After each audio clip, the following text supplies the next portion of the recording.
I kind of far scaled my way into this experience. So anyway, one of my tips would be to carry a sketchbook. And at Disney, what they would do is think of it as an artist's diary. You just, if you're at a bus stop or whatever, or out in town, you kind of sketch and quickly draw people or objects or whatever. And life drawing in general is a foundation for any artist, because it's really only as strong as his skill in this area. At least, depending on who you ask. I mean, in my opinion, yeah. What it does is when you have this much, when you have a lot of experience in this, it shows in the subtle features of the work. I mean, it could be a difference between trying to make if you think about it, if you're trying to make a character that, not just a tough guy, because I think most people know what a tough guy looks like, but if you try to make a female character that's tough but attractive, or tough but a sense of vulnerability, you start getting more subtle things, and you need to observe more about your subject. So that's how it pays off. So anyway, here's some examples of some sketches I made outside when I was living in Paris.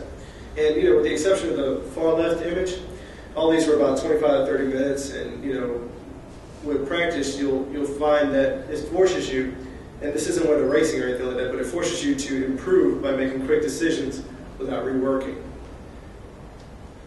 Here's some quick sketches, same city.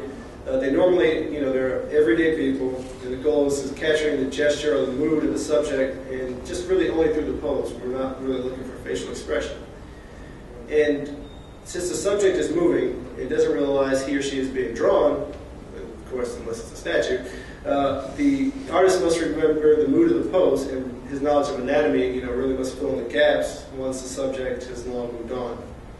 And so the sheer speed of sketching in this way, it helps with paintovers, because you can quickly get down an idea. Figure drawing here. Once again, if you practice it continuously, it gives you the ability to move beyond the caricature of the subject, because that can be an easy pitfall to find yourself in. And once you learn how to draw something realistically, it's helpful that you know where to exaggerate things to bring out a certain nuance in the character, a certain mood in the character. So this is really helpful for me, especially in some of the things I do. Once a year, I try to do something on the side, like a work in progress or something on the side. So I can quickly jot down or draw, like a quick sketch, and then model this sketch, and then texture it, and this is like a work in progress here, just a model, render the model, and some quick paintovers. So you see how this stuff kind of all integrates in the end.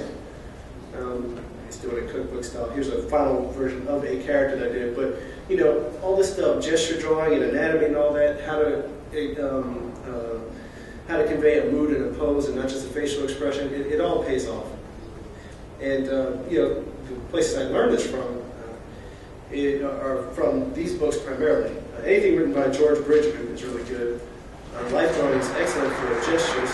Glenn Gilbert, who's a classical instructor and would teach for Walt Disney feature animation and Warner Brothers feature animation on several continents. That's his website here. Anything written by him or his books are really good. Here's the obligatory legal disclaimer for everything I've shown you. And with that, I'd like to thank you for coming. And sorry I'm late, but I hope it was this feels comfortable with. But I mean, a year ago 2 years ago we were all ZBrush. The year after that we were all Mudbox. Then now we're like 85% ZBrush. It just leapfrogs. I mean, some people. The cool thing about Mudbox is that it's very intuitive. If you know Photoshop, you can pretty much guess your way around how the tools function. And the nice thing about ZBrush is once you figure out the layout and how things actually work, and it's pretty darn powerful, especially now. But until about a month and a half ago, I was using Mudbox. All preference. In the back, and then. With little detail stuff, do the artists actually do that themselves, like not just the I'm sorry, could you say the level detail stuff, the mesh and like the bone animation? Do you guys do that as artists, or is it someone else taking it, or how do you generate that? Oh, are you talking about the rigging process? Well, just the level detail. detail stuff. So mesh estimation as it gets further into distance type thing, is that manually done? Oh yeah. We handle that manually just to make sure that it doesn't, that you never know what's happening. I mean, it can be, it can be handled procedurally, but we've had, varying success, at least with the type of models we make, because, if it's one thing if the character's one solid mesh, or if it's a guy in a suit, something like that, like in a business suit I'm talking about. But if he has all sorts of pipes, coming out and everything, or he's got some sort of cloth that has physics on it, you really want to make sure that each, the topology for the flappy bits is still pretty sound, so that it doesn't, jerk as it, goes off in the LOD, between LOD models. It's a pain in the butt, but we use it that way. We do it manually. I was just wondering, how, as a senior artist and animator and everything like that, how do you ensure that the stuff that Epic Games is working on, obviously is war and Epic Games is known for the absolute brilliance and graphics and everything coming out and being a top of the game. How do you make sure that the data, because obviously with all things like E3 and GDC, everyone's very behind closed doors. Do you get to E3 sometimes and go, well, we've got to step it up, or, oh, look, we're ahead of the game, this is good. How do you make sure you just aim for the best and then hope you do all right, or do you sort of have to decide horrible? Yeah, we really just try to make the machines break. I mean, if they give us a machine that handles 30 million pods, we'll probably try to make it to 80 million and then see how that works. But there are a lot of really good studios out there, and that helps keep us on our toes. I mean, Crytek, Crisis is looking awesome, and we look at that, and that's pretty exciting to us. I mean, it's something that helps motivate you to do better. And we have a really good environment at Epic. We do something every 2 weeks. There are these art meetings. And at these art meetings, what you do is, all the artists on the team, you get together these renders or basic animations of what you're working on. And it's kind of a pep rally. I don't know if that term's used in Australia. Pep rally. So to encourage, everybody to keep going. And also, there's a friendly competition, because it'd be nice to get that nice render, the render of the meeting. Like that one everybody's like, oh yeah, that was awesome last week or whatever.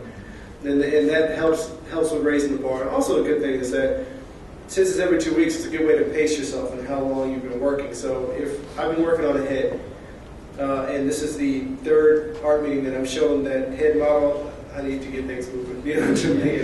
So that's a good thing, and I think it'd be cool if other studios kind of adopt that also, because it's really helpful, at least in our production. Anyone else? Does one particular artist, after concept and look modeling process of a particular character all the way through, or will you pass it off to say a junior to do unwrapping and more tedious tasks like that? No, we're not that big of a studio.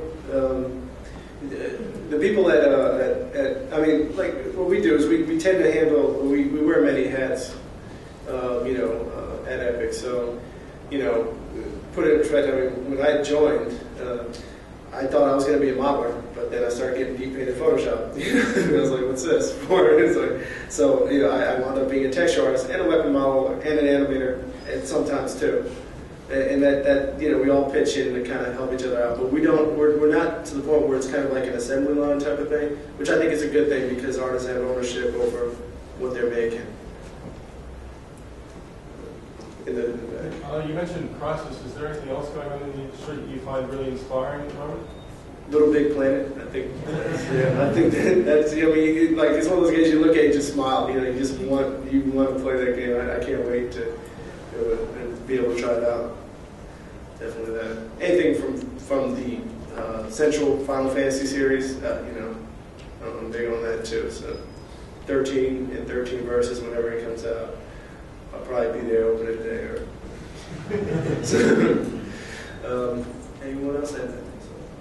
Just with those art meetings you mentioned, do you find it benefits if you bring other teams in? I mean, I'm not sure if you're working with several games at once, but if you are, do you bring other teams in to sort of get their input?